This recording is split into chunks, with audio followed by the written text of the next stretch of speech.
Brought you by UTL solar 78,000కు subsidy పొందండి. సబ్సిడీతో UTL on grid solar system ను ఇన్స్టాల్ చేసుకోండి. హైదరాబాద్ లో రియల్ ఎస్టేట్ పడిపోయిందా? రియల్ ఎస్టేట్ అమరావతికి పోతుంది అనేది ప్రచారమేనా? ఏపీకి పెట్టుబడులు వెళ్లే పరిస్థితి లేదని మంత్రి పొంగులేటి శ్రీనివాసరెడ్డి చెప్పడానికి కారణమేంటి? మంత్రి పొంగులేటి శ్రీనివాసరెడ్డి మరోసారి సంచలన వ్యాఖ్యలు చేశారు. అమరావతిలో వరదల వల్ల ఏపీకి పెట్టుబడులు వెళ్లే పరిస్థితి లేదన్నారు. వరదల వల్ల ఏపీలో పెట్టుబడులు పెట్టే వారికి భయం పట్టుకుందన్నారు. చంద్రబాబు రాగానే రియల్ ఎస్టేట్ అమరావతికి పోతుంది అనేది ప్రచారం మాత్రమే అన్నారు మంత్రి. హైదరాబాద్ లో రియల్ ఎస్టేట్ పడిపోలేదని, హైదరాబాద్, బెంగళూరుకు ఇన్వెస్టర్లు వస్తున్నారన్నారు.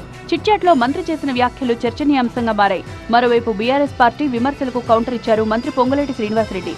అప్పులపై బీఆర్ఎస్ నిజాలు తెలుసుకోవాలని సూచించారు. కార్పొరేషన్ పేరుతో చేసే అప్పులు సైతం ప్రభుత్వ ఖాతాలకు వస్తాయన్న విషయం కేటీఆర్ తెలుసుకోవాలి అన్నారు. బీఆర్ఎస్ నేతలు మొత్తం లెక్కలు బయటపెట్టాలని, తెలంగాణకు 7.2 లక్షల కోట్ల అప్పులున్నాయని పొంగులేటి క్లారిటీ ఇచ్చారు. అసెంబ్లీలో ఎవరి పాత్ర వారదే అని, ప్రివిలేజ్ మోషన్ ఇవ్వడం వాళ్ల హక్కన్నారు మంత్రి పొంగులేటి శ్రీనివాసరెడ్డి. కేసీఆర్ అసెంబ్లీకి రాకుండా కొసరుతో కొట్లాడుతున్నారని విమర్శించారు.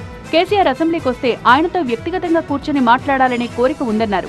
కాంగ్రెస్ ఏడాది పాలనపై ఎలాంటి వ్యతిరేకత లేదని, వైఎస్ఆర్ సమయంలోనూ ఇలాగే ప్రచారం జరిగిందన్నారు.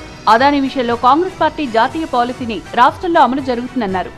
Brought you by UTL solar 78,000కు సబ్సిడీ పొందండి. సబ్సిడీతో UTL on grid solar system ను ఇన్స్టాల్ చేసుకోండి.